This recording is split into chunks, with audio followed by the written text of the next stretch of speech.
Bonjour à tous, soyez les bienvenus sur Est Arménie TV, les titres principaux d'aujourd'hui. Discours d'Arménag Abramian à l'ONU sur les droits des peuples autochtones et la lutte contre le négationnisme du génocide des Arméniens. Le 77e numéro du magazine hebdomadaire West Armenia a vu le jour. Le 26 mai, les héros d'Artsakh, Sassouna Akopian, aurait eu 51 ans. Le mystère caché à l'intérieur du mont Nemrut à propos des batailles héroïques de mai. L'Azerbaïdjan a complètement détruit le monument dédié à la Grande Guerre patriotique dans le village de Yemishian en Artsakh.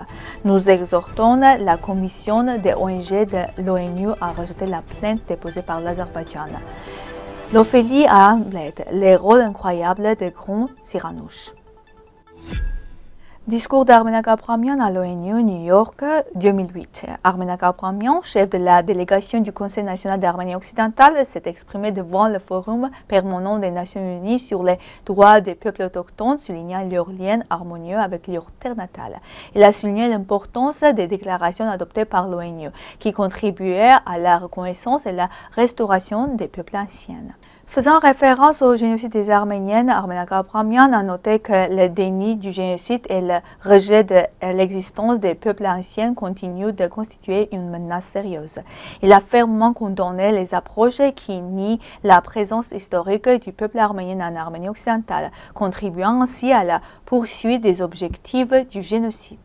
Arménag Abramian a également critiqué la résolution du Parlement européen de 1987, la jointe discriminatoire et incompatible avec les droits des peuples autochtones. Il a souligné que les droits de l'homme devraient primer sur les lois nationales et ne devraient pas être limités par celles-ci. À la fin du discours, il a été proposé d'honorer la mémoire des victimes du génocide commis contre les Arméniens par une minute de silence. Le 77e numéro du magazine hebdomadaire West Armenia a été publié. La couverture représente la reine arménienne de Cilicie Isabelle comme symbole de la souveraineté arménienne et du patrimoine culturel. Ce numéro comprend un certain nombre d'articles importants sur la résistance héroïque de l'Artsakh, la préservation de l'identité des communautés arméniennes occidentales, ainsi que la diffusion du patrimoine historique et culturel arménien. Il y a une couverture détaillée du message d'Achota Routunyan depuis l'Artsakh pour rejoindre la lutte et une réponse à la déclaration de Rajatouch Soukassian. L'hebdomadaire aborde également l'importance linguistique et culturelle des structures communautaires et de la Mère de Dieu. Le succès de l'exposition Anaïd et Mariam est souligné par plus de 55 000 visiteurs. L'hebdomadaire est disponible en arménien, anglais, français et turc. Le 26 mai, le héros Sassouna Akopian aurait eu 51 ans. C'était un guerrier dévoué pour qui la défense de sa patrie était un devoir sacré. Sassoun se distinguait par sa patience, sa gentillesse, sa volonté et ses aspirations à la lumière. Il abandonne l'école et rejoint en 1992 le détachement Vladimir, participant à de nombreuses opérations de défense d'Artsakh et de libération des villages. Le 29 mars 1993, lors de la libération de Charektar, Sassoun tombe héroïquement.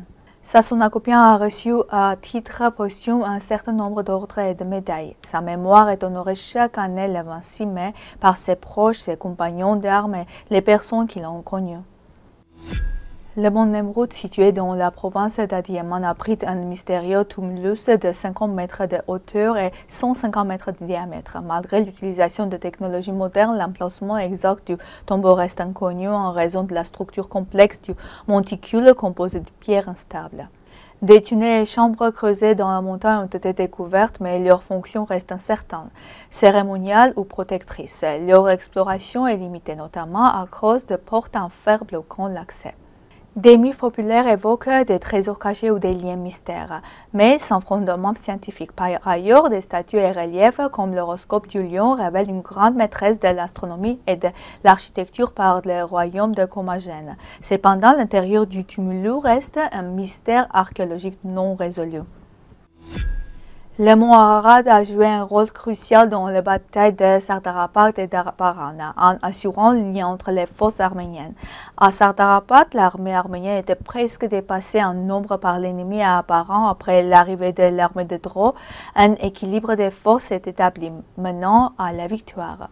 À Vanadzor, cependant, l'armée turque a attaqué simultanément depuis 3 directions et l'armée arménienne, ne recevant pas le soutien de Nejdet, Androniketro a subi une défaite. Cette victoire non coopérative a eu une des conséquences désastreuses, conduisant au massacre de plus de 100 000 Arméniens à Bakou, Kandzak et Chouchi. Durant l'occupation de l'Artsakh par l'Azerbaïdjan, la destruction des monuments dédiés à la Grande Guerre patriotique a atteint des proportions sans précédent. Ce processus est devenu particulièrement actif autour du 80e anniversaire de victoire, lorsque les autorités azerbaïdjanaises, tout en affirmant leur dévouement à la lutte contre le fascisme, déforment l'histoire. Le cas de vandalisme dans le village de Yamishian, dans la région de Martouni, où le monument dédié à la guerre patriotique a été complètement détruit, est particulièrement remarquable, démontrant le cours du génocide culturel du XXe siècle. Cet héritage est une valeur pan-chrétienne, c'est pourquoi la réponse russe au vandalisme azerbaïdjanais est très importante. L'Azerbaïdjan a déposé une plainte auprès de l'ONU contre l'Organisation de défense des droits de l'homme Christian Solidarity International, mettant la pression sur l'organisation. Bakou accuse officiellement le CSI d'utiliser le nom Artsakh, de déformer la carte de l'Azerbaïdjan et de soulever la question des prisonniers de guerre arméniens sur la scène internationale.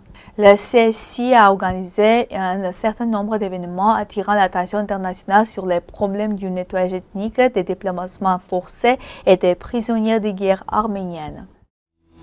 Siranush fut la première célèbre actrice arménienne qui laissa une grande empreinte sur l'art théâtral.